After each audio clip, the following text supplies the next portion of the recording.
Et cette parenthèse, magnésium marin alors? Parce qu'on l'entend à toutes les sauces. Il y a du bluff. Ouais, Total. En fait, si tu ça fait veux, rêver quand c'est même. oui, tu as l'impression d'aller à la playa pendant que tu vas faire ta petite cure de magnésium, mais en fait, c'est pas terrible. Après, si tu as alors, il y a un point qui est quand même important aussi, c'est que le terme de liposome est interdit sur les étiquettes en France aujourd'hui. OK.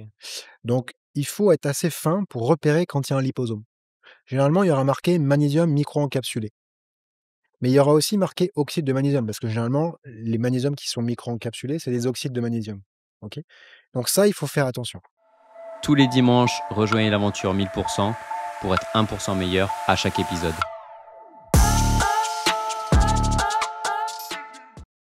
Allez, bonjour à tout le monde, bienvenue dans ce nouvel épisode de 1000%. Aujourd'hui, on va parler d'un sujet très, très, très important. On va parler compléments, mais surtout, on va parler de la plus grosse carence qui existe malheureusement en ce moment. Ça va être le magnésium. Donc, on a la chance de recevoir Edouard, que je ne présente pas parce qu'on a déjà fait une vidéo la semaine dernière. Vous pouvez aller voir justement, on va vous mettre le lien juste ici. On vous mettra tout ça. Salut Edouard, ça va? Ouais, nickel, je suis ravi d'être avec vous.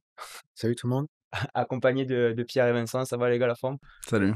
Salut. Ça va être un sujet très intéressant. On fait une petite série de vidéos justement en collaboration avec Nutrien&Co. On parle justement sur la transparence des produits. On va voir un petit peu dans le détail le processus, que ce soit sur la fabrication, on aussi essayer de faire le bon choix au niveau des compléments, de ne pas se tromper sur justement la lecture des étiquettes. Et aujourd'hui, on va parler magnésium avec Edouard. Donc, je te laisse te représenter vite fait, Edouard, pour les gens qui n'ont pas regardé le premier épisode, vaguement. Bah, je suis fondateur de Nutri&Co, donc on a fait un premier podcast, on peut peut-être renvoyer dessus, on parlait de la whey, on expliquait un petit peu plus la démarche de Nutri&Co. Donc en fait, la particularité de Nutri&Co, c'est que c'est, une marque qui a avant tout développé des formules, bah, pour, les gens qui travaillent dedans. Notamment, si tu veux, c'est comme ça que j'ai démarré et justement le magnésium, dont on va parler aujourd'hui, c'est le fils aîné de la gamme. Voilà ce que j'allais dire. Donc j'entretiens une relation particulière avec ce nutriment. C'est parfait. Donc déjà, beh, pourquoi tu entretiens justement une relation particulière avec celui-ci? Bah, parce qu'en fait, c'est par lui que j'ai appris le métier de la formulation. En fait, faut remonter en 2016, hein, à l'époque, l'entité juridique Nutrien&Co n'est pas créée, mais je commence à m'intéresser, au marché des compléments alimentaires. Je trouve pas la marque qui me correspond, ce que j'expliquais dans le premier podcast, et je décide en fait de la créer, voilà.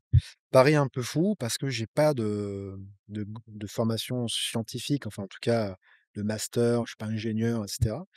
Je fais un bac S, mais après je me suis orienté sur le commerce. En revanche, j'ai toujours aimé, la biologie. Je suis un passionné de l'humain en tant que tel, donc tout ce qui va être anthropologie, mais également, fonctionnement de l'organisme et cetera, biologie. Et j'ai jamais eu peur de rentrer dans des études, scientifiques, cliniques, méta-analyses, voilà si tu veux un peu ce et en fait, c'est le magnésium, c'est le premier nutriment pour lequel j'ai fait ça. Donc c'est par lui que j'ai tout appris, que j'ai fait mes erreurs, que je me suis amélioré, et donc c'est marrant parce que cette formule, je crois que c'est déjà la cinquième fois qu'on l'a modifiée pour être à chaque fois au top de nos connaissances. Je pense qu'aujourd'hui, on a développé une vraie expertise sur ce nutriment aujourd'hui. Qu'est-ce que c'est, le magnésium? C'est vrai qu'on entend beaucoup parler du magnésium, on parle notamment du stress, du sommeil, on en parlera plus tard, mais concrètement, c'est quoi le magnésium, si on pouvait expliquer pour les auditeurs? Bah, c'est un minéral, c'est un élément du tableau périodique, hein, Mg2+, au même titre que le calcium, le sodium, le potassium. C'est le cinquième minéral le plus abondant de notre organisme. Il évolue un petit peu en couple avec le calcium, aussi. Donc je crois qu'on a à peu près, pour vous donner un ordre d'idée, à peu près 25 grammes de magnésium, en nous, quand on est en bonne santé et qu'on arrive à bien le stocker justement. OK, et tu dis que c'est ton petit chouchou, mais concrètement, il sert à quoi dans l'organisme? Quel est son rôle? Est-ce que c'est son rôle central justement qui fait sa préférence chez toi ou est-ce qu'il y a encore autre chose? Non, c'est si tu veux, la relation intime que j'ai avec le magnésium, c'est parce que c'est le fils aîné de la gamme Nutrien&Co. OK, Voilà. d'accord. Forcément, ton 1er, il est particulier et je pense avoir développé, et je vais essayer de le démontrer ici, une expertise, sur cet ingrédient, sur ce minéral, et l'enjeu de ce podcast, c'est vraiment d'expliquer, à ceux qui souhaiteraient en consommer, comment avec l'offre pléthorique aujourd'hui qu'on a, on peut faire le meilleur choix possible. OK. Choisir la la formule la plus efficace. Est-ce que pour les auditeurs peut-être qui savent pas le rôle du magnésium, on en a déjà parlé dans quelques podcasts, mais est-ce que tu pourrais nous énumérer un petit peu ses rôles dans l'organisme? Alors, c'est vraiment, on va dire, un nutriment, qui intervient à tous les niveaux. Il intervient dans plus de 300 réactions, biochimiques. Certains prétendent même qu'il intervient dans près de 500 réactions biochimiques. Bon, là-dessus, il y a pas vraiment de consensus, mais en fait, ce qu'il faut savoir, c'est qu'il intervient partout, mais vraiment partout. Et après, pourquoi il est utile? Bah, là, il suffit de regarder globalement les allégations santé, qu'on peut en fait apposer sur les étiquettes pour se rendre compte que, c'est vraiment, un nutriment qui intervient à 360°. Donc déjà, ce qui est important, c'est qu'il va être décisif pour la santé osseuse. Il est cofacteur du calcium, avec la vitamine K et la vitamine D. D'ailleurs, tu citais tout à l'heure, que c'est la 1re carence avec la vitamine D. OK, C'est vraiment les 2 nutriments où, alors carence, le mot est, je crois que vous êtes professionnel de santé, donc mmh, vous pouvez l'utiliser. Moi, je peux pas l'utiliser. OK. Je vais dire déficit. Du Voilà, déficit, ça marche. donc 1er déficit. Donc 1 pour les os, 2 pour le stress, je pense qu'on reviendra dessus, Mmh, c'est assez connu. 3 pour l'énergie, il faut savoir qu'il intervient dans le cycle de Krebs, donc la production en fait d'énergie, au sein des muscles. Troisièmement, santé cardiovasculaire, on a tendance aussi à l'oublier, mais c'est très important à ce niveau-là. Cinquièmement, il participe aussi à la synthèse protéique. Donc pour les sportifs, pour ceux qui ont regardé le podcast sur la whey, et qui cherchent à avoir voilà à maximiser les réponses anaboliques, bah, il faut aussi parfois des micronutriments comme le magnésium pour s'assurer que la synthèse protéique va être bien effectuée. Donc voilà, on peut voir qu'il y a vraiment un éventail très large d'interventions du magnésium. On pourra revenir plus en détail, par exemple, sur les mécanismes un petit peu, du stress, mais c'est un minéral, essentiel, aujourd'hui.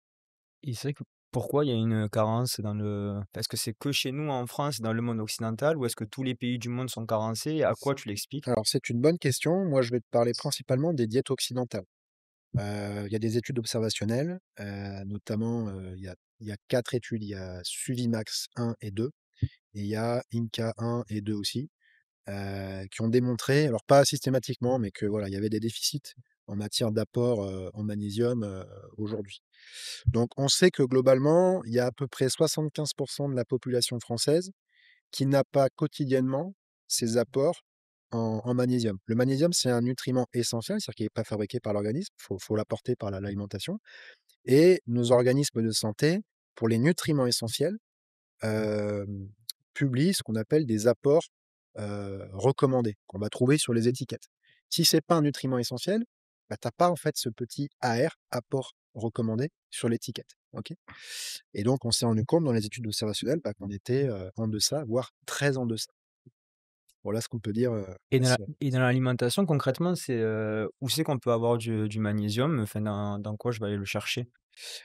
Alors en fait, tu le trouves, principalement dans les sonds des céréales, c'est-à-dire la petite coquille en fait des céréales. Mais en fait, comme on est beaucoup sur des céréales raffinées, bah, tu en as pas énormément en fait dans ton alimentation. En fait, ce qu'il faut savoir, c'est que c'est pas tant où est-ce qu'il y en a, parce que si tu fais attention, tu peux en trouver. Mmh. C'est surtout que par la transformation des aliments et également par les modes de cuisson qui sont violents, on va entraîner une déperdition du magnésium dans les aliments, pardon.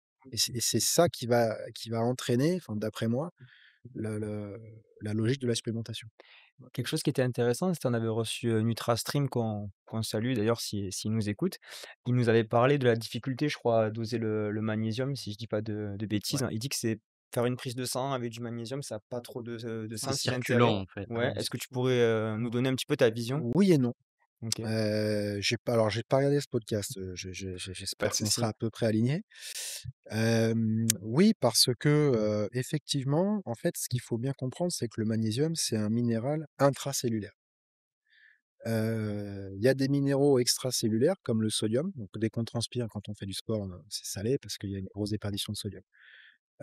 Donc en réalité, ce qui se passe, c'est que quand on fait une prise de sang, si on va pas regarder ce qu'il y a dans les globules rouges, qu'on s'en tient simplement en fait au magnésium présent dans le sérum sanguin, dans le plasma sanguin, bah, en fait, ça dit rien. Là, je suis 100 d'accord avec lui. Je crois qu'il y a moins de 0,3 du stock de magnésium de notre organisme qui est dans ce sérum.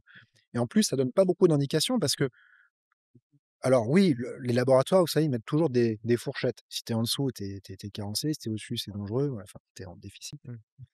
Hem mais en réalité, ça veut pas dire grand-chose parce que je te donne un exemple, toi qui cours beaucoup, tu peux avoir une déperdition de magnésium intracellulaire. Il peut se retrouver dans ton plasma sanguin.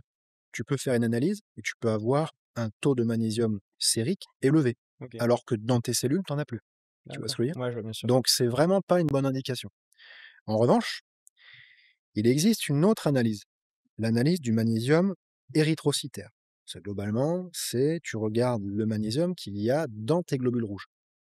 Et là, ça te donne déjà plus d'informations. Alors, il y en a qui vont te dire: «Oui, mais tu as seulement, je crois que c'est, 0,7 du magnésium qui est stocké dans les globules rouges». Alors oui, mais si en intracellulaire globules rouges, tu en as déjà plus, bah, c'est que le prochain sur la liste, Ouais, c'est les muscles, les poumons et tout. Bon, c'est déjà pas bon. Supplémente-toi, en fait. Tu vois ce que je veux dire? OK. Donc c'est pas le alors il y a un point qui est important, c'est que le magnésium érythrocytaire, c'est pas remboursé par la sécu. Je crois que c'est des analyses qui sont quand même, pas données, c'est 50 ou 60 €. OK. Mais je pense que ça peut être intéressant de le faire, notamment pour des sportifs qui préparent des compétitions. S'assurer, toi tu es un ultra trailer, Mmh. si tu fais l'UTMB pardon, ça peut être vachement intéressant de t'assurer que, en érythrocytaire, tu es bon. OK. Voilà. Voilà ce qu'on peut dire. Et après tu as une troisième méthode, et ça c'est des méthodes cliniques, où tu vas mesurer les apports et les excrétions par les urines et par, OK. Et est-ce qu'il y a des profils de personnes, qui tu parles des sportifs, mais est-ce qu'il y a d'autres profils de personnes qui peuvent avoir des carences justement en magnésium? oui, alors déjà, tu as une partie de la population en France, je crois que c'est à peu près 18 à 20 qui a un gène spécifique. Je l'ai noté, je le retrouve, je le connais pas par cœur. On le mettra de toute Oui, façon, on le mettra, on t'inquiète le pas. mettra en commentaire. Déjà, il y a 70 de la population qui est, carencée ou Qui est en déficitaire. déficit. Mais si tu veux, il faut bien différencier le déficit mineur de la vraie carence. Alors là, OK, je pourrais être interdit, mais la vraie carence, c'est quand tu es en dessous de 25 de tes apports optimaux sur une période de temps, pas que d'une journée, quoi, tu vois? OK. Voilà. Le déficit, c'est quand juste tu es, par exemple, à, 70-80, de tes apports optimaux, dans le temps. C'est pas la même chose quand même. Les conséquences ne vont pas non plus être les mêmes. Donc il y a ces personnes qui portent le gène en question. Mmh. OK, je n'arrive pas à le retrouver, ça C'est se pas trouve. grave, t'inquiète. Tu l'as? Je pense que je vais le retrouver. Vas-y. C'est le GLA B35, non, c'est pas ça? Tac, tac, tac, je sais plus, je De toute façon, crois que c'est pas bien grave, mais et est-ce que parce qu'après oui, je c'est pense que ça ça, les GLA, gens B35 de qui ont ne moins ne bonne rétention du magnésium, voilà, c'est je ça, pense que les ça gens de toute correspond façon à ne 18. OK, Alors effectivement, on va pas aller faire une analyse génétique pour voilà, ça, c'est mais pour ça. attention, c'est un c'est un en fait, contrairement à ce qu'on peut penser, tu as des analyses génétiques qui coûtent pas cher sur certains marqueurs. OK. Donc il faudrait quand même regarder. OK, ça Et peut ça être serait quoi, du intéressant. coup, Mais l'objectif? Ça serait de se supplémenter encore plus qu'une de personne se lambda? rassurer quant au fait qu'on a plus de mal que les autres, OK, voilà. Mais d'accord. bon, moi, de toute façon, ce que je recommande, c'est de se supplémenter en continu en magnésium. Le magnésium n'est pas un produit de cure, contrairement à d'autres produits. Mmh. C'est un produit à prendre en continu, toute sa vie. On peut le doser, c'est-à-dire qu'on peut très bien se dire: «Aujourd'hui, j'ai pas fait de sport, j'ai pas transpiré, j'ai été sédentaire toute la journée, j'ai bien mangé, je prends qu'une gélule». Nous, on OK. est chargé à 100 milligrammes en magnésium élément, donc ça permet de se Mmh. repérer. D'autres marques, qui font des dosages différents et tout, mais voilà. Et puis, bah, là, en ce moment, il fait chaud. Quand tu vas courir pour Mmh. t'entraîner, pour tes ultra trail, tu transpires comme un chameau, tu vois ce que je veux dire? Ouais, bien Et sûr. là, dans ces cas-là, moi, je peux monter à 4 gélules par jour.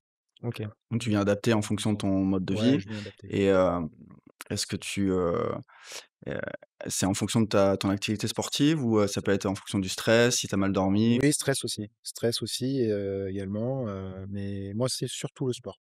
C'est surtout le sport. Tu vois, moi, je pensais, par exemple, à des personnes âgées. Est-ce qu'avec le temps, on a tendance à Oui. avoir de moins en moins de magnésium, Oui, par oui, exemple? mais tu fais bien de recentrer.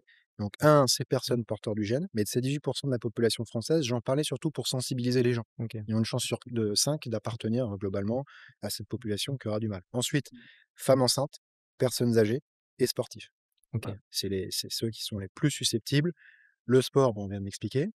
Les personnes âgées, parce qu'en fait, avec l'âge, l'absorption des nutriments s'opère moins bien. Et les femmes enceintes, bah, parce qu'elles portent la vie, elles ont besoin d'apports supplémentaires. OK. Est-ce qu'il y a des signes qui pourraient, aiguiller les auditeurs à se dire, «Je suis en déficit, de magnésium». Moi, je recommande l'analyse, érythrocytaire. En fait, si tu veux, il y en a qui vont te dire le tressautement de la paupière et cetera, mais bon, c'est pas c'est en fait, je pense qu'il y a des éléments qui peuvent mettre sur la voie, mais le juge de paix, en science, c'est le chiffre quand même. Donc le mieux, c'est quand même de faire une analyse érythrocytaire. C'est Mmh. c'est ce qui me semble être le plus pertinent. Qu'après, il y en a qui vont te dire, oui, alors en fait, tu as le tressautement de la paupière, le fait d'avoir des courbatures, rapidement, le fait d'avoir, des problématiques, de sommeil, ouais, voilà, c'est ça, crampes. Bon, bah, si tu as tout ça et toi, globalement, tu es un professionnel de santé, bah, tu dis à ton patient: «Analyse érythrocytaire». Oui, ça coûte 50 balles, mais au moins on se rassure. Il l'a fait. Si tu vois que dans les globules, et bien dans les globules, hein, pas dans le sérum, tu en as pas assez, c'est qu'a priori, il faut charger. Donc on a vu son impact sur le stress. Est-ce que tu pourrais peut-être nous expliquer un petit peu, qu'est-ce qui se passe en fait au niveau physiologique pour comprendre Ouais, en je quoi vais le essayer magnésium de faire simple parce c'est que dur après? c'est très compliqué. On peut vite tomber dans la complexité et je pense Mmh. que ça apportera pas grand-chose. En fait, ce qu'il faut savoir, c'est que le magnésium va moduler la réponse du stress quand il est présent en bonne quantité, notamment sur la production d'adrénaline et de noradrénaline. OK? Donc en fait, quand ces molécules sont produites, elles vont amener beaucoup de calcium sur les terminaisons nerveuses. En fait, il faut comprendre le stress. Il faut replacer le contexte naturel du stress. Donc quand tu es dans la savane, et que tu es une antilope et que tu as 15 guépards qui te tournent autour, Mmh. bah, en fait, tu es stressé et le stress, c'est quoi? C'est l'organisme qui se prépare au pire et donc il va te mettre en alerte. Et donc, en te mettant en alerte, il va charger tes terminaisons nerveuses, notamment au niveau des muscles, de calcium. Ça va te maintenir un peu, en fait, tu sais, en OK. tension comme ça. Et c'est pour ça que quand tu es chargé de calcium sur tes terminaisons nerveuses, au moment d'aller te coucher, bah, tu peux pas te détendre, en fait. C'est pour ça que quand tu as un déficit en magnésium, tu as souvent des problématiques pour t'endormir. Voilà. Et donc, le fait de charger en magnésium, ça va venir, en fait, chasser les ions calcium des terminaisons, nerveuses. Ça va venir moduler la production d'adrénaline et de noradrénaline et donc tu vas pouvoir contrebalancer cet effet-là. OK. Je Ouais. t'ai synthétisé le truc, Ouais, mais bien sûr. globalement, c'est ça. Donc en fait, le magnésium serait un peu le garde-fou au stress, parce qu'il vient équilibrer en C'est fait le exactement, en fait, si tu veux, dans la relation, calcium-magnésium, voilà, c'est un couple un peu, particulier. Alors le calcium, c'est un peu spécial parce qu'étant donné qu'on en est abreuvé dans les diètes occidentales, ça va pas forcément être intéressant d'en apporter via la supplémentation, sauf des cas très Mmh. spécifiques. On n'en parlera pas aujourd'hui. Est-ce que Heu, tu pourrais nous expliquer aussi la synergie, sur un ancien podcast, on a parlé avec la vitamine D, la vitamine K2, Ouais. le magnésium, comment, ça marche, ce triptyque? Bah, c'est surtout que ça marche, si tu veux, avec le calcium au niveau des os. Voilà, donc on en parlait, je crois, en off, où j'expliquais donc que, tu as donc 25 grammes, de magnésium dans ton organisme. Tu as, 1 kilo, 200 ou 300, ça dépend un peu de ta morphologie, de calcium. Et donc là, on se dit tout de suite: «Attends, mais tu me dis qu'il y a une relation entre, magnésium et calcium, quel est le bon rapport?» et cetera, alors ce qu'il faut se dire, c'est que le calcium, la majorité est dans les os. En fait, sur ce kilo, virgule, 2 ou virgule 3, tu en as, que 50 grammes à peu près, qui est véritablement dans le liquide et qui interagit en intra-extracellulaire avec le magnésium. Tout le reste, c'est dans les os et donc c'est là où le magnésium va intervenir aussi, ce qui va être cofacteur avec la vitamine D et la vitamine K, quant à la capacité de cette très grosse quantité de calcium à bien si tu veux, être utilisée, au niveau des os. Avant de rentrer dans le grammage vraiment du magnésium, est-ce que, par exemple, pour les gens qui ont du mal à dormir, tu vas leur conseiller peut-être de prendre du magnésium le soir et les gens qui sont plus sportifs comme moi, peut-être de l'étaler dans la journée? Comment qu'est-ce que tu c'est quoi ton conseil vis-à-vis de ça? Au niveau de la prise, tu veux dire? Ouais, de la Alors, prise, au niveau de la exactement. prise, en fait, ça va, ce qu'il faut comprendre, c'est que la principale problématique du magnésium, c'est son absorption. OK. Donc en fait, il faut baser ses prises pour maximiser l'absorption du magnésium. Voilà. En fonction du sel de magnésium que tu vas utiliser, eh ben, en fait, la stratégie sera différente. Donc c'est pas tant, est-ce que je le prends avant d'aller me coucher? Est-ce que je le prends après avoir fait mon sport? il faut reconstituer un stock. Un stock, ça se reconstitue pas en claquant des doigts en Mmh. une prise, ça se fait sur le long terme et donc oui, tu peux avoir quand même un petit apport substantiel à un moment, ça a été démontré ça. C'est-à-dire sur des phases de stress, post-réunion, des trucs comme ça, tu prends une charge de magnésium, ça peut détendre. OK. Mais l'effet sera court dans le temps et c'est surtout qu'il faut, qu'il se stocke durablement dans les cellules. Donc là, on rentre un peu dans la technique. Le magnésium, je le disais tout à l'heure, c'est un élément du tableau périodique, Mg2+. De plus, en fait, ça veut dire qu'il n'est pas équilibré. Pour l'équilibrer, il faut lui greffer une autre molécule pour le stabiliser. Et cette molécule, elle va déterminer plusieurs éléments qui vont faire la qualité d'une formule de magnésium. Premièrement, sa teneur. Deuxièmement, sa capacité à pas dérégler le système digestif et avoir des troubles digestifs. Et troisièmement, l'absorption. Alors, point important, on parle beaucoup d'absorption et de biodisponibilité. En réalité, c'est pas tout à fait la même chose. La biodisponibilité, c'est la capacité d'un actif à se rendre disponible sur son lieu d'action. Donc typiquement, petite digression, mais un probiotique qui est une bactérie qui a pour objectif d'aller dans le gros intestin, heu, en fait, sa biodisponibilité n'est pas du tout corrélée à l'absorption. Donc aujourd'hui, on va parler de l'absorption du magnésium parce que c'est l'élément vraiment décisif. Il y a également des problématiques de biodisponibilité, parce qu'on sait qu'il y a certains sels de magnésium qui ont par exemple du mal à atteindre le cerveau. Et il y a des sels spécifiques pour atteindre le cerveau. Mais on n'ira pas jusque-là aujourd'hui. On va s'arrêter vraiment sur un teneur, 2 digestion et 3 absorption au niveau de l'intestin. Et donc là, tu vas avoir plusieurs familles de magnésium. Tu as globalement, les sels qui sont dits inorganiques, c'est-à-dire qu'ils ont pas de molécules de carbone dedans. Les sels inorganiques, c'est les sels notamment, oxyde de magnésium, où là, je pense que les auditeurs n'avaient pas besoin de nous pour comprendre que c'était pas le sel qu'il fallait choisir. En réalité, d'ailleurs, petite digression sur ce sel-là, c'est pas un mauvais sel en soi. C'est un sel qui est mauvais quand on fait un shot, c'est-à-dire quand on apporte massivement une grande quantité de magnésium. Parce que l'organisme, en réalité, sait pas bien gérer les shots de magnésium. Et en réalité, ce qui se passe, c'est que dans une eau minérale qu'on va consommer, enfin qu'on va ingérer tout au long de la journée par petites gorgées, si tu as un peu d'oxyde de magnésium dedans, c'est pas mal, en fait. C'est pas si mal. Vous voyez ce que je veux dire? OK. On dit que l'oxyde de magnésium est un sel insoluble. C'est vrai en grande quantité, mais quand on dit que, un sel est insoluble, c'est qu'il n'est pas totalement insoluble, c'est qu'il est majoritairement insoluble. Il y en a quand même une petite partie qui va être soluble. Vous voyez ce que je veux dire? C'est des nuances qu'il faut apporter. Donc oui, l'oxyde de magnésium, le carbonate de magnésium, le magnésium marin, qui est un mot marketing, hein, si on doit résumer pour, l'oxyde de Mmh. magnésium, sont des magnésiums qui vont présenter un avantage, une grande teneur, parce que la molécule greffée au magnésium est petite. Mais en revanche, ils peuvent créer des troubles digestifs, parce qu'apporter en quantité comme ça, c'est pas bon. Et les liaisons, en fait, avec le ion magnésium ne sont pas fortes. Donc le ion magnésium va tout de suite se dissocier dans l'intestin et va s'entourer de molécules d'eau. Et en fait, le ion magnésium, il attire beaucoup de molécules d'eau. Alors on sait que quand on se vide de son eau dans son intestin, bon, ça peut provoquer des diarrhées, des trucs comme ça. Donc voilà. Ça, cette première famille, haute teneur, problème de digestion, parfois, voire souvent, et comment ça s'appelle? Mauvaise assimilation. OK? En tout cas, quand on envoie en shot. Tu peux donner un pourcentage sur l'assimilation? Je sais que c'est dur, mais est-ce que tu pour ces Je peux sels, te est-ce donner un que à pourcentage peu déjà près, sur hein? la teneur. OK. On a des sels qui vont varier de 30 à 50, parfois 60 Mmh. de teneur en OK. magnésium. Donc généralement, c'est top parce que sur l'étiquette, tu vois le truc, tu dis: «Putain, il y en a un max. Ouais, c'est bien. Je suis pas obligé de prendre beaucoup de gélules».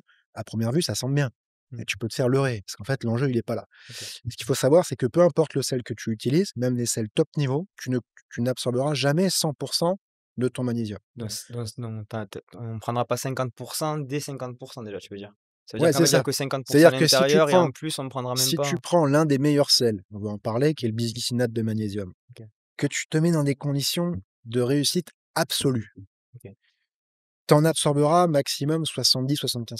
OK. Ça va, ça reste quand même C'est pas ouais, mal. c'est pas mal. Mais tu vois que tu as quand même Oui, 30 qui partent aux toilettes, quoi. C'est un peu les boules, mais c'est comme ça. c'est pareil. Et sur mon étiquette, quand je vois qu'il y a, je sais pas, 100 milligrammes de magnésium dans ma gélule, c'est pas du magnésium élément, c'est du magnésium couplé avec, Ça dépend comment c'est cité justement, mais c'est une très bonne remarque. Tu as des marques qui essayent de leurrer aussi. Alors parce que tu as des marques alors j'essaie de replacer un peu les choses parce que c'est technique et j'aimerais que, nos auditeurs Oui, puissent bien nous suivre. vas-y, Donc vas-y. première famille, Les on va sels. dire, les magnésiums les sels inorganiques, qui s'absorbent pas bien, qui ont une haute teneur et qui ont souvent des problématiques, qui entraînent souvent des problématiques de digestion quand on les envoie en shot.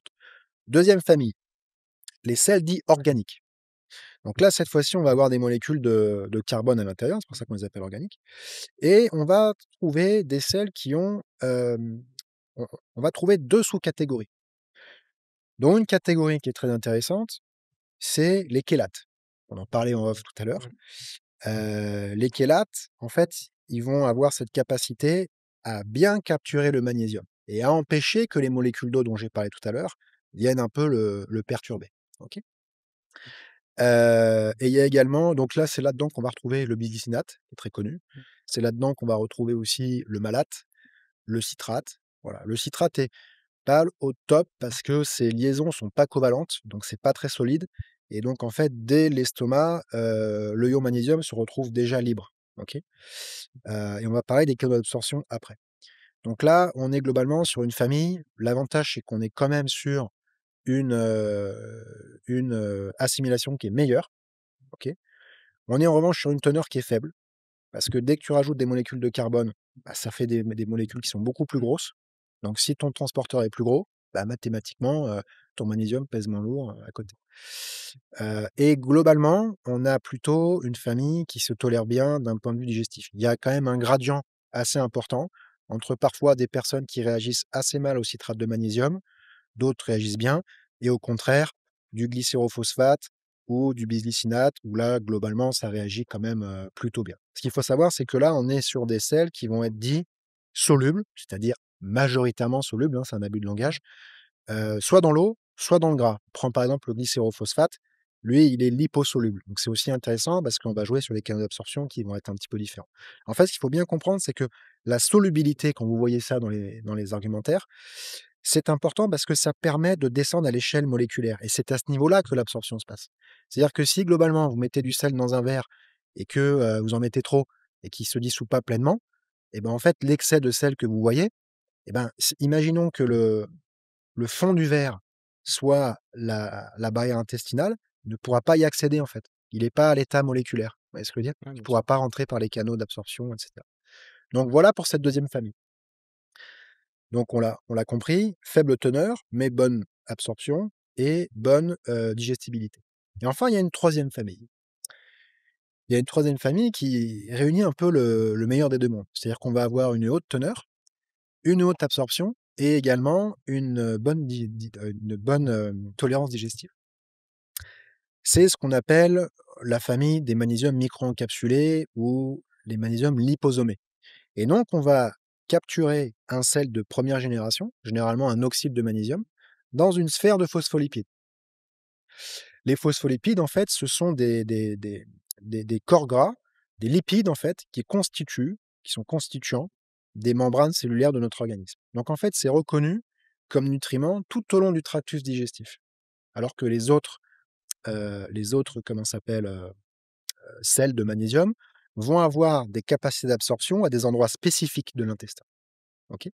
Et donc là, c'est génial parce qu'on a une bonne absorption, une bonne teneur, parce qu'on monte quand même à 30 sur cette teneur-là. Première famille, on était globalement sur du 40. Deuxième famille, on descend sur du 10, ouais. 10-12. Parfois, c'est un peu tamponné avec de l'oxyde, pour ceux qui connaissent Mmh. bien. Donc on peut monter à 18, mais bon, globalement, c'est 10-12. Et sur les liposomes, on remonte à 30, OK. 30-35. Ça commence à devenir vraiment intéressant. Alors, il y a un débat, c'est de dire, «Ouais, mais le liposome, c'est fragile, donc en fait, c'est pipeau» et cetera. Bah, après, l'enjeu, c'est que les marques arrivent à sélectionner, des liposomes de qualité. Voilà. Il y en a aussi qui vont dire: «Oui, mais les liposomes, c'est pas bien parce que, c'est des excipients». Bah, en soi, oui, mais je veux dire, on en parlait aussi sur le podcast de la whey. On a vu que tous les excipients ne sont pas mauvais. On a ajouté des lécithines, dans la whey et bah, là, on ajoute aussi des corps gras via un mode de fabrication très spécifique, parce qu'il faut que la taille des liposomes, réponde à un certain standard, OK? Donc voilà. Et donc, le top, ça va être en fait, d'après moi, de mixer ces 3 familles, ou en tout cas, la deuxième et la troisième famille. On peut mettre la première famille de côté parce qu'elle entraîne des problématiques OK. de digestion. Mais la deuxième et la troisième famille. Pourquoi? Parce qu'on va pouvoir jouer sur des canaux d'absorption différents. Donc là, maintenant, on rentre. Je fais un peu un monologue, hein, vous m'excusez, vous Non, pas de pouvez souci. Non, mais m'interrompre. non, mais t'inquiète, on Mais là, résumera tout après c'est pour le les moment auditeurs. technique, je suis lancé, donc T'inquiète, autant tout vas-y, déballer, quoi, t'inquiète, il y a tu vois? aucun souci. Les canaux d'absorption, Mais on voit que c tu aimes le magnésium, hein, tu respires le j'en ai un magnésium, sur la table de nuit, tu vois? c'est incroyable. Et donc là, en fait, ce qu'il faut bien comprendre, c'est déjà apporté par l'alimentation, comment s'absorbe le magnésium? Il utilise par l'alimentation 2 canaux, les canaux ioniques et les canaux paracellulaires. Globalement, sur les cellules de notre intestin, il va y avoir des petits capteurs ioniques qui répondent à des logiques de polarité et qui sont capables d'absorber les minéraux. Les minéraux qui sont seuls, c'est-à-dire non greffés à leur Ah, molécule de le transport. transport. Et après, il y a le paracellulaire. Donc là, on va passer entre les cellules. Seulement les très petits nutriments peuvent le faire et le magnésium étant très petit, il peut le faire également. OK? Ce qu'il faut bien comprendre, c'est que le paracellulaire, c'est la majorité de notre absorption. Je crois que ça correspond à peu près à 70 à 80 de l'absorption du magnésium. Mais elle est longue et diffuse. OK? Les canaux ioniques, en revanche, c'est donc 20 à 30 mais on est en compétition avec d'autres minéraux, notamment le calcium, le zinc. Alors le calcium, ce qui se passe, c'est que il attire moins de molécules d'eau que le magnésium. Donc quand le canot ionique cherche à l'absorber, il a moins de travail à faire. Ce qui fait que quand le magnésium est en concurrence avec le calcium, il perd toujours. OK. Donc si on envoie une formule avec du calcium et du magnésium, il perdra. En tout cas, il y aura des chances pour qu'il perde. Donc si je le bois avec ma whey, ça pose problème typiquement, puisque j'ai du calcium apporté par, Pas forcément, parce que si tu alors il y en aura, mais pas beaucoup. Parce que la whey, c'est très isolé, tu vois ce que je veux dire? oui, si En surtout revanche, si si c'est tu prends un sans verre lactose. de lait, ouais. Si tu prends un verre de lait, effectivement.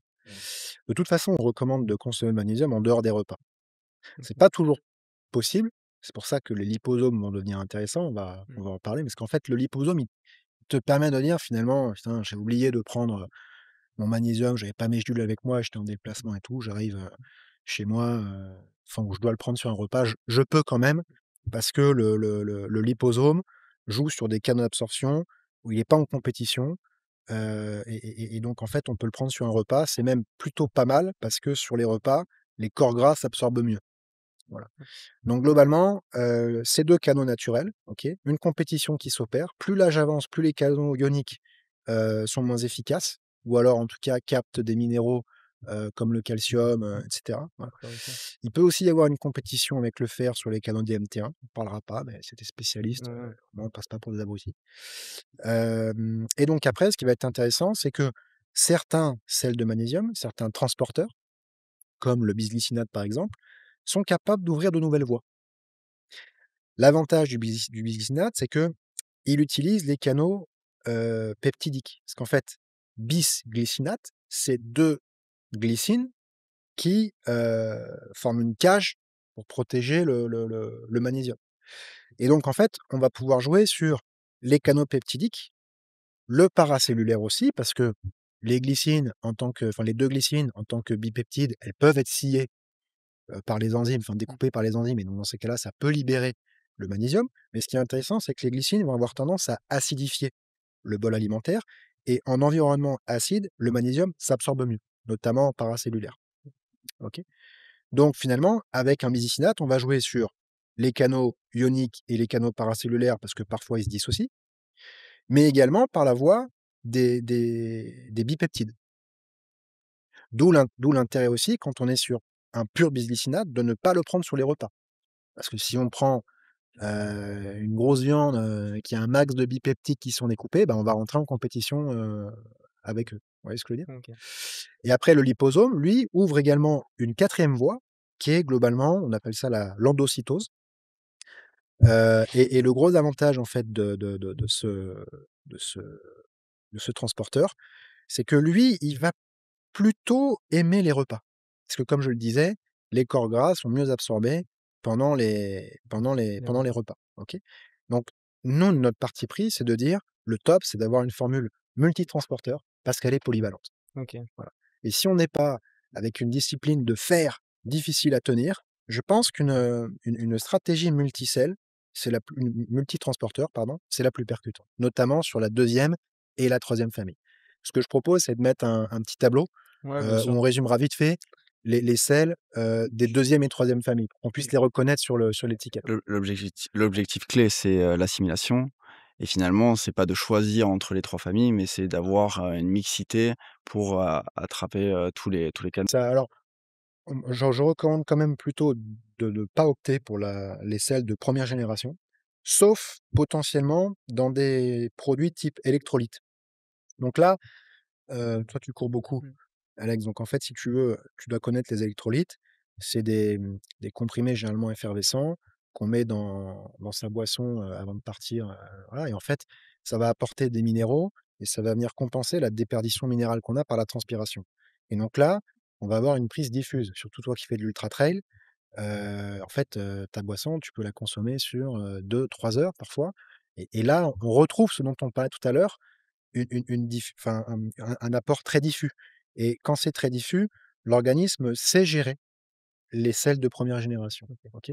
Mais si c'est pas pour ce cas spécifique, je recommande vraiment de la deuxième et de la troisième famille. Ce qui serait bien, c'est vrai que ça a été très technique, ça serait peut-être de résumer et de condenser ça un petit peu avec si tu peux déjà Oui, nous répéter les 3 familles, l'intérêt qu'il y aurait et aussi nous donner des noms chaque fois pour, que justement l'auditeur quand il se retrouve devant son magnésium, il ok. fasse le bon choix. Ouais. Juste un petit point, je voulais rebondir sur ce que tu as dit, sur le magnésium élément versus le magnésium tout court. C'est un point important sur les étiquettes parce que la problématique, c'est que sur la deuxième famille, donc les sels organiques, qui vont présenter une faible teneur, vous avez parfois des marques qui tentent de vous leurrer en affichant la quantité de magnésium et de transporteur. OK. Parce que si je te mets sur l'étiquette magnésium glycinate 100 milligrammes, toi tu connais pas, tu dis: «Bon, bah, c'est qu'a priori, il y a 100 milligrammes de magnésium». Ils gonflent en fait. Il gonfle Ils font en fait, gonfler les pas chiffres. voilà. OK. Il faut vraiment, comme tu le soulignais tout à l'heure, regarder le magnésium élément. C'est comme si Magné j'avais Vincent sur mes épaules et je disais que je pesais 150 kilos, quoi. Ouais, c'est ça, ouais, globalement, c'est ça. Ça, c'est OK, écrit donc ça directement sur l'étiquette? alors Il y a la normalement, pour différence moi, les entre les 2? marques sérieuses, elles présentent les sels, mais surtout, elles vont donner le mieux, c'est la quantité de magnésium élément, quoi, c'est le plus important, quoi. OK et c'est écrit sur l'étiquette ça Bah, alors? normalement, quand le travail est bien fait, oui. J'aime pas ce Tu as normalement. Ça veut dire que ça peut il y en a, ils C'est grattent, compliqué ils parce sont ils le qu'ils font pas tous, ils ils disent le ouais, ils pas le font pas font pas tous. tous. magnésium, élément, en fait. Oui, ils disent pas magnésium élément, mais généralement, quand c'est bien fait, tu vois, par exemple, nous, sur notre formule, tu as magnésium bisglycinate, magnésium malate, magnésium microencapsulé, total magnésium élément. Voilà. Mmh. Après, ça dépend aussi de la place que tu as. Là, on est sur une formule 120 gélules, donc tu as un peu de place donc tu peux te barrer. Sur la formule 60 gélules, c'est plus petit, donc on a juste mis magnésium élément. Et là, il faut aller sur le QR code pour regarder les proportions exactes de sel que tu as. Après peut-être un indicateur, ça serait un chiffre qui serait hyper élevé. Peut-être ça montrerait qu'il y aurait justement les 2 non? Le transporteur plus le magnésium. Faire attention peut-être à ça, non? Ou pas spécialement? Excuse-moi, j'ai pas compris ta question. Si on voit justement qu'il y a pas d'informations, il y a pas beaucoup d'informations sur l'étiquette, est-ce que si on trouve un chiffre qui est un peu déconnecté des autres marques, ça voudrait dire justement qu'il y a le transporteur qui est dans ce chiffre? Ou pas Oui, forcément? oui, oui, tout à fait, c'est vrai. Alors après, effectivement, si tu es connaisseur et que tu sais globalement, quelle est la quantité cohérente de Mmh. magnésium que tu peux obtenir via une formule de Nutra, magnésium élément, ouais, tu peux t'y retrouver, OK. effectivement. C'est Finalement, la sûr que question, elle est sur l'assimilation, la digestibilité et la teneur en éléments. c'est pas la digestibilité, c'est la tolérance digestive. Digestibilité, au contraire, ce serait similaire de l'assimilation. Tu vois ce que je veux dire? Donc là, c'est vraiment tolérance digestive. Donc, nous qu'on est, novices, dis-nous, concrètement les erreurs à ne pas faire, qu'est-ce qu'on prend, sur une étiquette, à quoi je fais attention justement? Même s'il y en a qui jouent le jeu et d'autres un petit peu moins, Alors, bah, l'idéal, c'est donc déjà d'avoir une étiquette qui t'annonce le magnésium élément et les différents sels de magnésium qui sont utilisés. OK. Et ensuite, par ta connaissance, ou par les repères que, des marques comme Nutrien-Co peuvent donner ou des indépendants, identifier, si les sels appartiennent à la première, deuxième, troisième famille ou si tu as plusieurs sels, ce qui d'après moi est super intéressant. Voilà, voilà comment. Tu peux nous faire ce petit résumé, des 3 grandes familles avec les noms associés, s'il te plaît, juste de façon Ouais, très alors synthétique? attention parce qu'il y a énormément de sels de magnésium, donc je vais pas tous Ouais, les mentionner. les plus On connus mettra on peut-être, tu mettra un vois? petit tableau. Ouais, Ouais, donc comme je te disais, première famille, tu as si donc oxyde, magnésium marin, hydroxyde que tu vois quasiment plus, OK, carbonate de magnésium. Tu as aussi le chlorure de magnésium qui est un peu spécifique, mais qu'on rattache à la première OK, ouais, famille super. qui Et ces parenthèses, magnésium marin alors? Parce qu'on l'entend à toutes les sauces. Il y a du bluff. Ouais. Total. En fait, si tu Ça veux, fait rêver quand même. oui, tu as l'impression d'aller à la playa pendant que tu vas faire ta petite cure de magnésium, mais en fait, c'est pas terrible. Après, si tu as alors, il y a un point qui est quand même important aussi, c'est que le terme de liposome est interdit sur les étiquettes en France aujourd'hui. OK. Donc, il faut être assez fin pour repérer quand il y a un liposome. Généralement, il y aura marqué magnésium micro-encapsulé. Mais il y aura aussi marqué oxyde de magnésium, parce que généralement, les magnésiums qui sont micro-encapsulés, c'est des oxydes de magnésium. OK? Donc ça, il faut faire attention. Parce que nous, tu pourrais te dire: «Bah, attends, je comprends pas, tu viens de dire que l'oxyde, fallait pas en prendre et tu en as un». Mais j'en ai un qui est micro-encapsulé. C'est pas la même chose. OK. OK? Il y a souvent des traits de marque aussi pour les liposomes. Il faut savoir que sur les segments les plus innovants, la notion de trait de marque est importante. Globalement, il y a 2 traits de marque connus en termes de magnésium Tu peux expliquer ce micro-encapsulé. que c'est un trait de marque? Ouais, je reviens juste, je les donne et après j'explique. C'est le MagShape et l'Ultramag. Si vous avez MagShape ou Ultramag sur l'étiquette, dans la liste des ingrédients, hein, Mmh. je parle pas parce qu'attention, il y a une formule qui s'appelle Ultramag en France, mais qui n'est pas de l'Ultramag. C'est Ils sont dans f la liste d'ingrédients. ils sont Non, ils forts, savaient hein. pas. Ah, ils C'est savaient parce que pas? c'est des Italiens, donc les mecs après en Ah termes de OK, trademark et tout, c'est compliqué. OK. Et donc Ouais. voilà. Le trait de marque, c'est quoi? C'est finalement un ingrédientiste qui a fait beaucoup de travaux sur son ingrédient et qui les publie. Et donc c'est une garantie en fait qu'un tiers de confiance est intervenu pour valider la qualité de l'ingrédient. Et donc sur les liposomes, étant donné que c'est un segment naissant, c'est intéressant d'aller regarder ça. Parce que le problème, c'est que tout le monde peut dire qu'il a un liposome. Bah, demain, je te fais une formule, je te mets de l'oxyde de magnésium, je mets les cytines à côté, machin, je te dis, bah, c'est du micro-encapsulé. Oui, mais quelle dimension il a ton liposome, en moyenne, en nanomètres? Tu peux me dire? Mmh. Non, tu peux pas me dire. Bah, il y a que les mecs qui ont des traits de marque qui peuvent dire ça. Voilà. C'est assez clair? Ouais, bien sûr. On a reçu aussi, Gundil qui nous a alertés sur, finalement on parle beaucoup d'assimilation, d'absorption, mais qu'il y avait aussi un phénomène d'élimination du magnésium.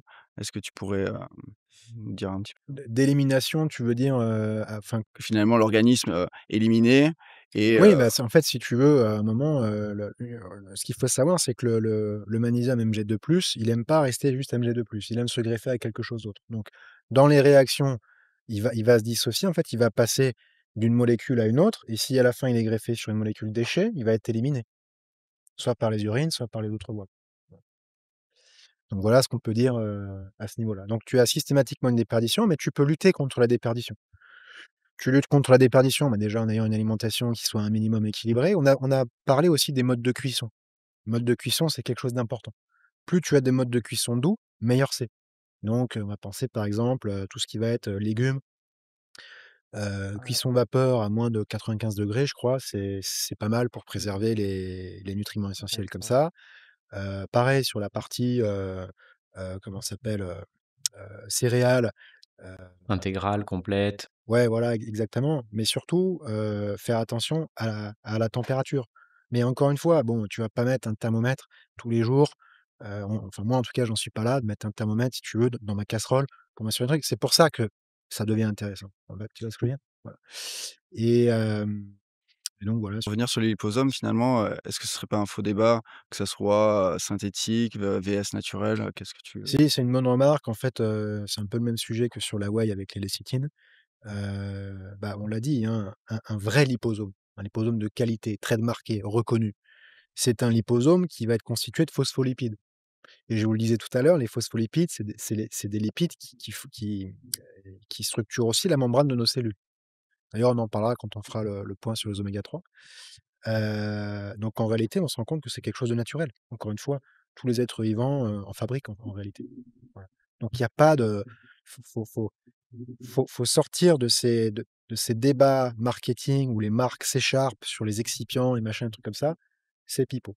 Pour en revenir sur l'étiquette et répondre, à ta question tout à l'heure, Alex, donc faites bien attention car les liposomes sont difficilement identifiables. Je recommande le trait de marque et au moins la mention micro-encapsulé. N'ayez pas peur si ensuite, entre parenthèses, il est mentionné l'oxyde, OK? OK. C'est quand l'oxyde est seul qu'il est mauvais. Et après l'idéal, c'est d'avoir quand même un apport de magnésium qui soit cohérent. Alors en France, c'est un peu particulier parce que, on a une, limite sécuritaire qui est fixé à 300 milligrammes de magnésium. Mais les apports recommandés sont à 365, je crois, ou quelque chose comme ça. OK. Donc en fait, ce qui est fou, c'est que tu as un apport recommandé qui est supérieur à la limite autorisée. C'est le seul nutriment en France où on a cette contradiction. Oui, c'est 400 pour 375. Et tu Alors l'expliques c'est comment? Enfin, pourquoi il y a cette différence entre les 2? C'est dû à quoi? ouais, très honnêtement, je ne sais Aucune pas. idée? Je ne sais pas. Ils prennent l'apport de C'est une l'alimentation, non, c'est incohérence. ça? Alors si, je pense que ça vient de là, mais en fait, ce qui est étonnant, c'est que les apports recommandés en France, donc c'est 300, alors que la LSS, la limite sécuritaire, elle est à 365, je crois, 375, OK, pardon. Mais en fait, quand tu regardes en Italie, en Allemagne, tu peux monter jusqu'à 400. OK. Et en fait, c'est très difficile de donner une dose journalière recommandée. Il y a pour le magnésium, Mmh. il y a comment ça s'appelle? Une université, dont j'ai oublié le nom, mais je pourrais la retrouver, qui en 1995 avait fait des tests pour essayer d'avoir une juste quantité de magnésium en kilos de poids de corps, un peu comme la prot. OK. Et je crois qu'elle avait donné, 6 milligrammes par, kilo de poids de corps. C'est ça? Ouais, voilà. Et donc, je pense que c'est la meilleure des approches. Moi, c'est comme ça que je dose, en fait. Je connais mon poids, je fais 75 Mmh. kilos, je fais mes calculs et je sais que, dans le meilleur des cas, j'absorberai 70 de ma prise, si OK, c'est hors repas, machin, vous avez compris. Donc je me dis: «A priori, tu absorbes 50», parce que je OK. suis quand même sur des bons Mmh. sels, j'utilise à peu près tous les canaux d'absorption possibles, connus à ce jour pour le mag et cetera. En tout Donc cas tu rentres les 50 dans ton calcul, chaque fois? ouais, voilà, en fait, si tu veux, globalement, quand je prends une gélule Nutrien-Co, c'est 100 milligrammes de magnésium élément. OK. Bah, en fait, j'en absorbe 50. 50, ouais, OK. Voilà le truc. Mais après, tu as aussi ton apport alimentaire. OK, voilà, faut pas c'est pour ça que ces apports, recommandés et ces logiques de teneur, il faut s'en méfier. C'est pas là-dessus que ça joue, on le disait tout à l'heure. Mais après, il faut dire aussi aux auditeurs, on a eu la chance de faire un podcast avec, Nouchka, avec NutraStream aussi, on a parlé du magnésium et il disait que vraiment il n'y avait pas de risque de surdosage du magnésium. Est-ce que tu as un avis sur ça? Enfin, tout le monde Il y a dit pas que ça peut d'intérêt de se charger comme une mule non plus, hein. non, mais Non, mais de surtout que toute façon, même si on en prend trop, il y a pas de enfin, il y a autant le fer, il peut y avoir vraiment un problème de santé, autant le magnésium, j'ai pas l'impression qu'il peut y avoir ce problème. c'est honnêtement, c'est très, très difficile de se d'être en excès de magnésium. Ça peut quand même exister. Mmh. Le problème, c'est que les premiers effets, on les ressent pas et généralement, on a une baisse de tension. OK. Voilà, c'est le premier effet observé. Mais on peut avoir, d'autres effets, où si vraiment, l'erreur stupide qui peut arriver, c'est une erreur médicale.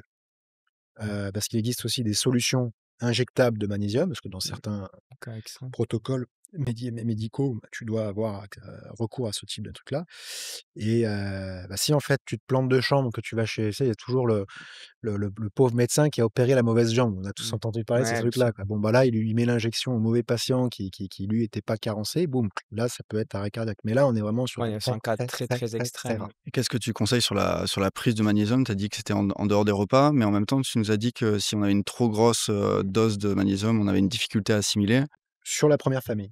sur la première famille. Ah ouais, OK. Mais encore une fois, alors moi, je vous donne mon exemple. Moi, je prends généralement mes gélules le soir, peu de temps après le repas, une demi heure après le repas, et je prends tout d'un coup. Quand vraiment je suis dans des sessions de sport fortes, je peux me basculer 2 gélules de magnésium le matin aussi, à jeun. Mais globalement, ça intervient le soir après mon repas. Donc il y en a plein qui diraient: «Ah mais c'est nul, il faut le faire en dehors des repas ça». Bah oui, sauf que moi c'est comme ça que je fais, c'est mon moment, je me prépare mon petit collagène, je Mmh. me prépare mes oméga 3, je me prépare mon ashwagandha. Sa petite cuisine. Non mais tu sais, en fait, j'ai Ouais, mon rituel tous les soirs. Tous les ouais, c'est soirs, si tu veux, c'est juste avant de faire la vaisselle, je prépare tout, je fais la vaisselle OK et après je et prends tout. après sur le Tu canapé, vois? il Exactement, y en a, ils ont la petite glace et toi, c'est exactement, le voilà, petit c'est ça. complément, c'est bon. Et est-ce qu'il y a des interférences avec, d'autres complémentations? Ouais, ouais, tu as des interférences si tu veux avec des antinutriments qui peuvent venir de tu as les phytates, tu as les tanins, donc je sais plus qui en parlait tout à l'heure Ouais, là, c'était mais Pierre qui en parlait, ouais. donc tout ce qui est thé, tout ce qui va être également, légumineuse va ralentir un peu, pas autant que le fer. Bon lui, il prend une grosse tartine Mmh. si tu lui mets ça. Mais encore une fois, sur les familles de deuxième et troisième génération, il y a pas d'interaction, OK? OK. Donc il faut vraiment que le magnésium Mg2+ soit isolé pour qu'il y ait des interférences avec ces antinutriments. Donc encore une fois, si on est sur la deuxième et la troisième famille, il y a pas de souci. Donc si un complexe multivitaminé où il y a du zinc dedans ou du chrome, du manganèse, s'il est en forme bisglycinate, ça le fait? Ouais, tu peux. Alors là, si tu veux, le souci, c'est que tu vas créer une compétition au niveau de l'absorption des canaux, pas au niveau, si tu veux, des tanins, des machins, et cetera. C'est-à-dire que si tu dis: «Bah, voilà, moi, je prends un magnésium et un zinc en même temps avec le même sel», c'est-à-dire globalement du bisglycinate, bah, en fait, tu vas stimuler les mêmes voies. C'est-à-dire que ton zinc, il va taper sur le paracellulaire, sur les canaux ioniques, alors qui peuvent être un petit peu différents du magnésium, mais il y a toujours des canaux ioniques identiques à un moment, à 2 minéraux différents. Et également donc la voie des bipeptides. Bah, c'est pas très intéressant en fait, tu vois ce que je veux dire? Il vaut mieux avoir, alors si tu veux vraiment optimiser ton absorption. Encore une fois, si tu prends qu'un multivitamine qui est censé, si tu veux, venir, enfin qui est censé être ta première strate de nutriments, notamment nutriments essentiels, ça peut quand même être intéressant, mais tu optimiseras moins que si tu prends ton magnésium en solo, tu vas quand même créer une compétition. Mmh. Voilà. Là, on parle justement de ce qui limite, mais est-ce qu'il y a au contraire des choses qui permettent une meilleure assimilation, une meilleure absorption? Est-ce qu'il y a des éléments, qui existent? Alors tu as la fameuse vitamine B6, Mmh. qui est plus efficace en cofacteur, c'est-à-dire au niveau des réactions biochimiques, là, les 300-325 jusqu'à 500 pour certains, réactions, enzymatiques, Mmh. où le magnésium va intervenir. En fait, dans le comment ça s'appelle, le tractus digestif, elle peut améliorer l'absorption, mais sur des quantités qui sont très importantes et que je ne recommande pas de prendre parce que on trouve pas en fait dans le commerce. On Mmh. s'approche de la limite sécuritaire. En France, on a beaucoup de limites sécuritaires. Aux États-Unis, il y en a moins et les mégadoses aux US, c'est beaucoup plus toléré. Donc en fait, la vitamine B6 pour augmenter l'absorption, moi je vous donne mon avis. Mmh. Je pense que c'est un peu un mythe. En revanche, d'avoir de la B6 en cofacteur sur toutes les réactions biochimiques qui suivent, notamment sur, le système nerveux, le stress et cetera, le cycle de Krebs, donc pour l'énergie, au niveau des muscles, la fabrication d'énergie au niveau des muscles, là, ça peut être intéressant, voilà. Mais c'est très marketing parce que, tu as besoin aussi dans ces cas-là d'avoir d'autres vitamines B, dans ces cas-là, autant mettre un complexe B complet. Mmh. Et après, tu as un autre, nutriment qui est intéressant, c'est la taurine. OK. On en entend beaucoup parler et il y a plein de marques qui disent: «Ah ben moi, mon magnésium, il est mieux parce que j'ai mis de la taurine avec».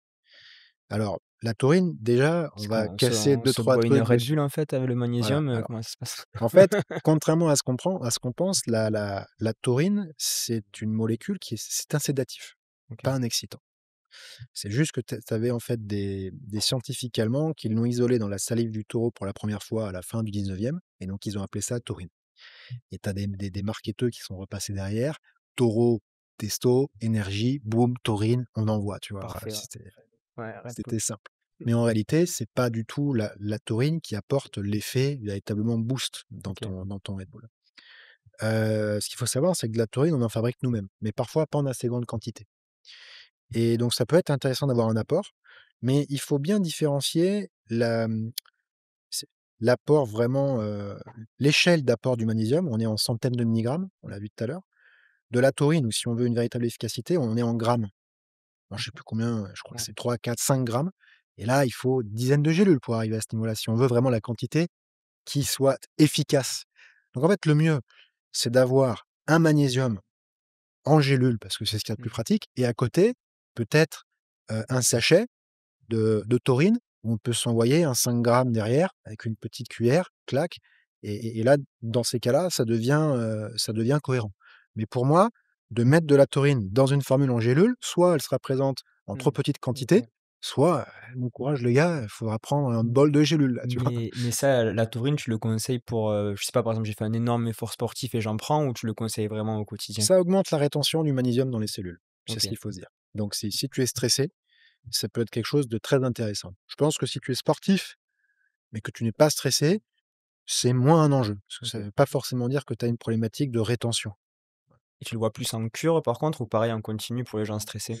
C'est une bonne question ça, j'ai pas la réponse. Ouais, non, mais je sais pas, à tester et voir Il peut-être faudrait que le j'étudie On la fait pas littérature encore de la scientifique. micro-optimisation et C'est des fois se dire: «Bon déjà, tu as choisi une bonne forme de magnésium, Oui. tu as géré les moments de ta prise et Parce que le magnésium, quand on est stressé, il a tendance à être en extracellulaire, c'est ça que tu veux dire? Ouais, c'est ça, il y a une déperdition qui s'opère. Mmh. C'est ça. Comme tu expliquais sur les terminaisons nerveuses, avec le Il se fait chasser des terminaisons nerveuses par le calcium, par l'excès d'adrénaline et de noradrénaline, globalement. alors que son rôle, il est vraiment intracellulaire. Voilà, il faut le principalement, toujours des interactions intra-extra, mais lui, c'est principalement intra.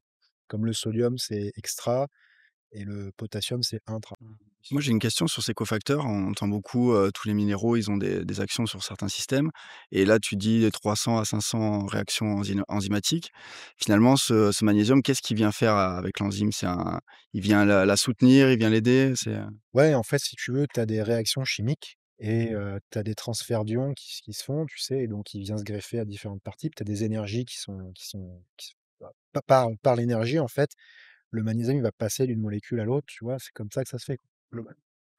Mais sur le consensus du nombre de réactions biochimiques, ça évolue tous les jours parce qu'en fait, tu en découvres tous les jours.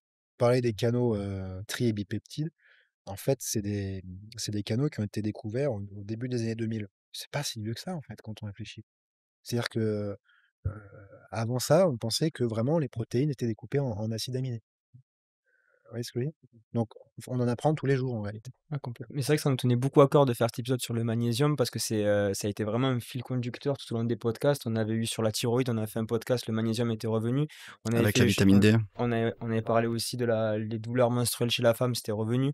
Donc c'est vrai que merci d'avoir fait ce podcast. Je sais pas si vous avez une dernière question les gars pour finir? Je pense que ça a été assez complet pour les auditeurs. Est-ce que tu penses parce que donc vous aviez déjà fait un podcast sur le magnésium? Non, pas sur le magnésium, mais en fait, on parle souvent de la complémentation dans des troubles et le magnésium revenait énormément dans plein de problèmes, hein. Et c'est vrai qu'il est revenu sur le sommeil et sur les douleurs, féminines. Je Ouais. sais pas si tu pourrais apporter un Bah, le sommeil, c'était ce dont je parlais tout à l'heure, c'est que si tu as des ions calcium sur tes terminaisons nerveuses, tu restes en tension et donc tu dors moins bien.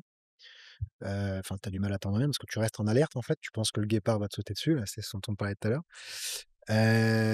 En revanche, pour être honnête, sur les douleurs menstruelles, je n'ai pas étudié la question. On a plus de 50 produits maintenant. On a des ingénieurs experts sur ce sujet. C'est des femmes, cohérent. OK.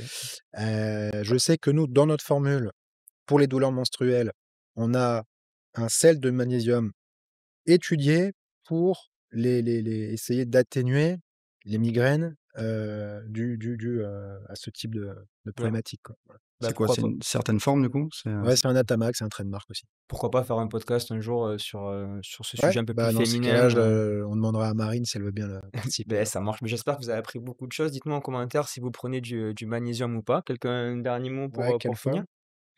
forme? Comment? Ouais, quelle forme de magnésium comme ça? Ouais, Ah, il y aura les haters aussi, hein, tu sais, il y aura ouais, c'est aussi sûr, non, mais il les faut gens qui tout vont nous dire qu'il faut qu'on rentre chez nous et cetera. dites-nous quelle équipe vous êtes, si vous êtes, magnésium marin ou pas? Ou, team bisglycinate, Mais finalement, je pense qu'on aurait réussi à réconcilier tout le monde parce qu'on a dit que même sur la première famille, si on le prenait en diffus dans des boissons pour sportifs et cetera, ça le faisait aussi. Donc voilà. Mais bon, c'est un sujet un peu complexe. On a essayé de vous résumer ça, de la meilleure façon qui soit. On espère que ça vous aura aidé. et du coup, dernière question, est-ce que tu pourrais nous dire d'où proviennent les matières premières, par exemple, pour le magnésium? Ouais, alors en fait, si tu veux, pour le magnésium, il n'y a pas d'enjeu véritablement de sourcing. Il y a d'ailleurs la question du bio qui s'était posée à un moment sur le marché. Avec un transporteur, issu d'une algue, mais en fait, c'était de l'oxyde, c'était un magnésium marin, en fait. Ça venait du sel marin, tu vois ce que je veux dire? Donc c'était pas très intéressant et disons que l'enjeu vraiment n'est pas sur le magnésium, le sourcing en tant que tel. Parce que, en fait, on sait que tu as des logiques de trade-mark qui peuvent te protéger. Donc sur le bisglycinate, tu as des trade-mark. Mais si tu évolues comme ça avec les trade-mark, tu as pas de problématique de sourcing, en fait. Contrairement à la whey ou notamment sur la fromagère, tu peux avoir tellement d'intermédiaires qu'en fait, tu sais pas de quelle usine provient ta whey ou de quelle, vache provient ta whey. Là, généralement, sur le magnésium, tu connais toujours l'usine de chimie médicinale duquel il vient. C'est pas très compliqué, quoi. Donc après, il faut éviter, je dirais, les sourcings un peu Asie, voilà, qui peuvent être un peu hasardeux parce que souvent non porteurs de trademark. Il y a une boîte qui est très connue aux États-Unis qui s'appelle Albion Mineral, qu'on a sur toutes les étiquettes qui utilisent en fait, ces sels de magnésium. Voilà. Mais disons que l'élément décisif sur le magnésium, ça va pas être la transparence, la traçabilité. OK et concrètement, c'est vrai, c'est quoi exactement le magnésium? Qu'est-ce qu'ils mettent à l'intérieur? Vous avez une idée de ce que c'est? C'est un mélange de Encore une fois, c'est des réactions, chimiques. En fait, typiquement, si tu prends le bisglycinate de magnésium, on va, faire en sorte de greffer au ion magnésium Mg2+, 2 acides aminés de glycine. OK, Voilà. Pour le comment ça s'appelle, le magnésium malate, bah, c'est 2 acides maliques. Ça, d'accord, OK, c'est de c'est la des chimie en laboratoires fait. qui font C'est ce qu'on ce appelle des usines de chimie médicinale, ouais, exactement. C'est pas un mix, d'arêtes ou quoi, ou de Non, poissons, alors non, mais enfin après on aurait pu, tu vois? Ça aurait pu après être possible. après tu as les matières premières. Après tu as les matières premières. Donc les matières premières, souvent ça va être effectivement, de l'oxyde de magnésium ou du magnésium marin et par des procédés de transformation, chimique, tu en viens à transformer ton oxyde de magnésium en bisglycinate de magnésium, voilà, OK, ou en d'accord. malate de magnésium. Super et peut-être un mot de la fin pour résumer un petit peu tout ça sur le magnésium. Je sais pas, ça c'est vrai que Ouais, bien sûr, ça a bah, été très technique et merci d'ailleurs d'avoir ouais, ce c'était un peu discours. technique. Mais franchement, c'est vrai que c'est intéressant. Je pense qu'il y a pas beaucoup de podcasts sur lesquels on pourra retrouver autant de précisions. Donc merci beaucoup pour, tous ces détails. Est-ce que tu pourrais un petit peu nous résumer un petit peu l'approche et la vision du consommateur? À quoi un petit peu il y a des red flags, on a vu. À quoi on fait attention vraiment de façon synthétique, pour s'y Ouais. retrouver? Alors bon voilà, le magnésium étant, un déficit, prégnant au sein de la population, moi je vais vraiment le recommander, tout au long de l'année, donc pas en cure. Ensuite, il y a le choix de la bonne formule de magnésium. Donc là, il faut plutôt opter sur des sels, enfin des transporteurs de la deuxième famille, comme le bisglycinate, le malate, le citrate, le glycérophosphate. Bon, on vous mettra, d'autres éléments en description. Puis si en commentaire vous en connaissez qu'on n'a pas cité, n'hésitez pas. Ou de la troisième famille, qui sont les fameux, magnésium liposomés. On vous a bien expliqué comment les repérer sur les étiquettes. Ce qu'il faut faire aussi sur l'étiquette, c'est attention d'avoir la mention du magnésium élément et idéalement, il faudrait avoir, on va dire une formule suffisamment chargée en magnésium élément, pour atteindre ces apports optimaux, facilement, en 2, 3, 4 gélules maximum, quoi. Mmh, voilà, une idée de Alors grammage. on a dit tout à l'heure, c'est alors 300 milligrammes par jour, c'est la limite maximale, Mmh. mais l'apport journalier recommandé, lui, est à 375. On avait dit, vous vous souvenez, qu'il Oui, bien sûr. existait une petite incohérence comme ça. Voilà, nous, chez Nutrien-Co, on a fait quelque chose de très simple. On a mis 100 milligrammes de magnésium élément par gélule, donc c'est facile de s'y repérer. Voilà. Nickel, ben, merci beaucoup pour cette conclusion. Je pense qu'on a été très complet sur le sujet. Merci à tous de nous mettre en commentaire d'ailleurs votre avis sur le magnésium, quelle forme vous prenez, est-ce que vous en prenez ou pas? Ben, merci pour ce podcast et le prochain, ce sera quoi le collagène, je crois? C'est C'est ça. ça? Allez, ben, ça va être Bon, hyper intéressant, on aura ton avis dessus. à plus, Merci salut. à tous, à Au très revoir. vite. merci. Au revoir.